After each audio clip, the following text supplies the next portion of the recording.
मध्य का मीडियन ऐसा मूल्य जो श्रेणी के बिल्कुल मध्य में स्थित हो मध्य का कहलाता है। इसको ज्ञात करने की जो रीतियां हैं वो है व्यक्तिगत श्रेणी में अलग, खंडित और अखंडित में। तीनों को हम अलग अलग समझ लेते हैं। सबसे पहले व्यक्तिगत श्रेणी में मध्यका की गणना।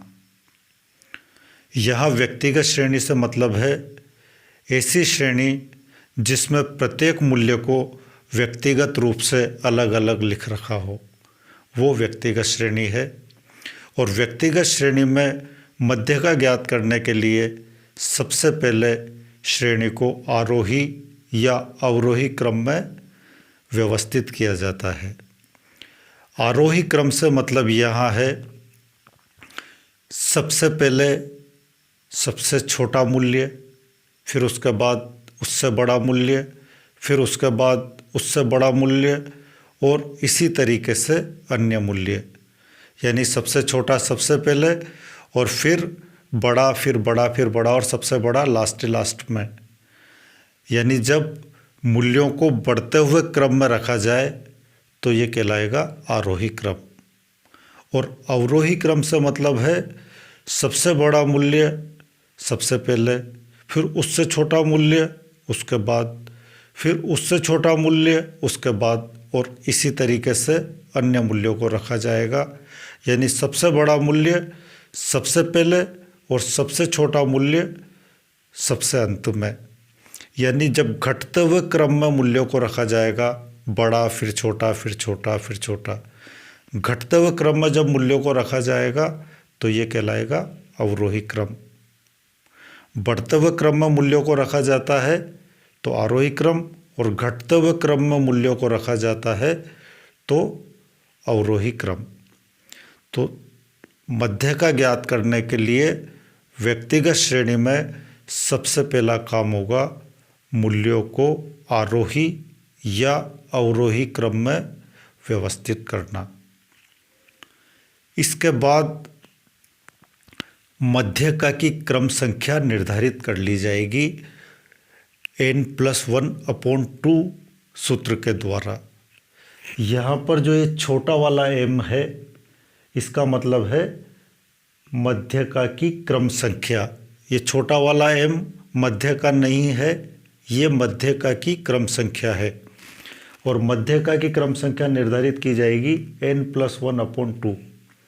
और यहाँ पर n बराबर है श्रेणी में मूल्यों की संख्या।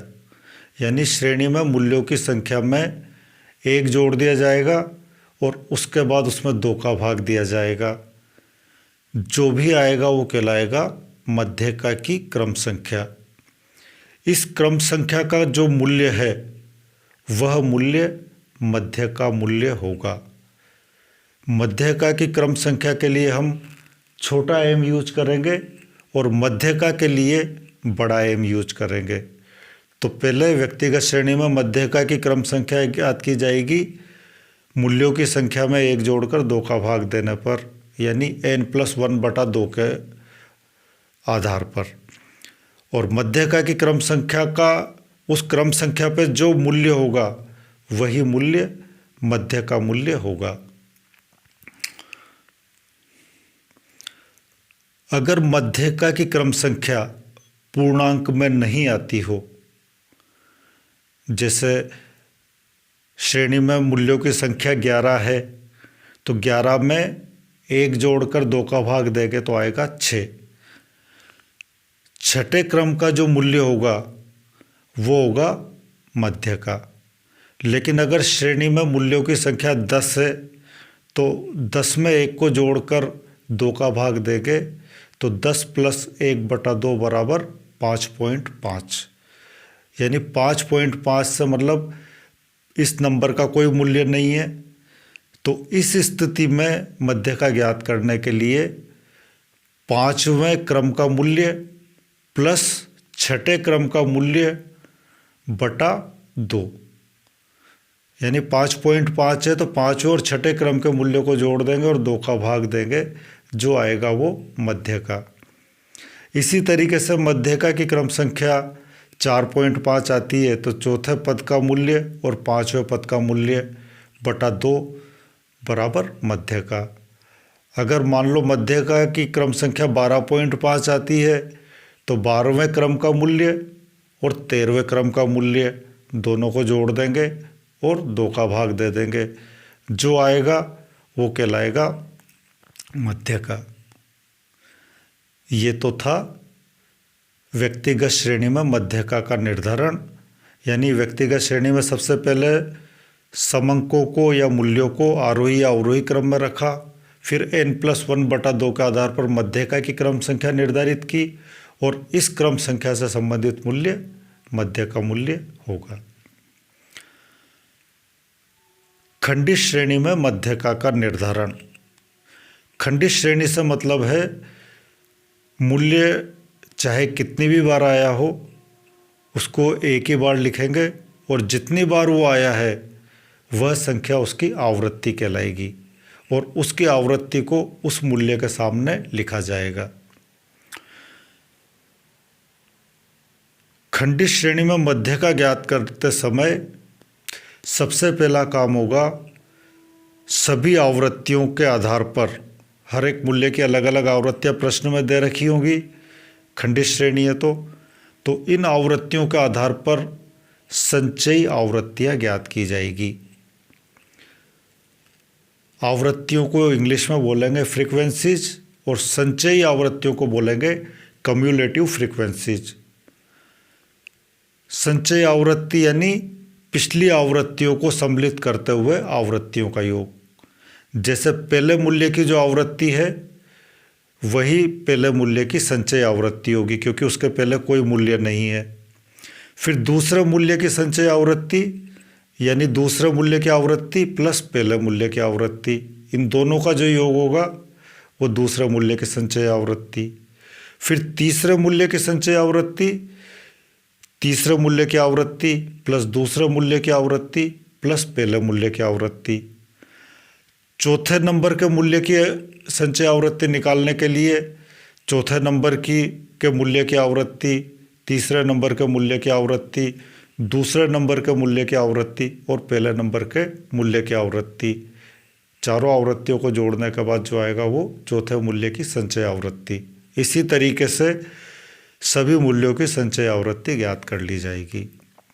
यानी खंडित श्रेणी में मध्यका ज्ञात करने के लिए जो पहला कार्य किया जाएगा वो किया जाएगा संचयी आवृत्ति ज्ञात करना, कम्युलेटिव फ्रीक्वेंसीज।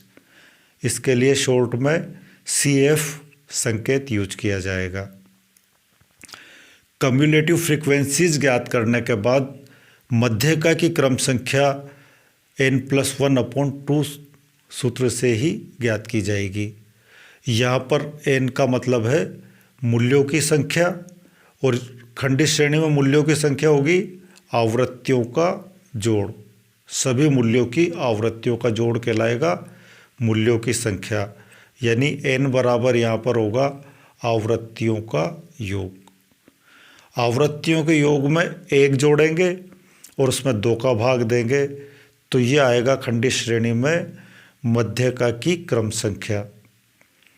इस मध्यका की क्रम संख्या को संचयी आवृत्तियों में अवलोकन करेंगे और जिस संचयी आवृत्ति में ये मध्यका की क्रम संख्या सबसे पहले सम्मिलित होगी उस संचयी आवृत्ति से संबंधित मूल्य मध्यका मूल्य होगा। अखंडित श्रेणी में मध्यका का निर्धारण। अखंडित श्रेणी जहाँ मूल्य वर्ग दे रखे हों और उन मूल्य वर्गों की आवृत्तियाँ दे रखी हो, ये अखंडित श्रेणी होती है।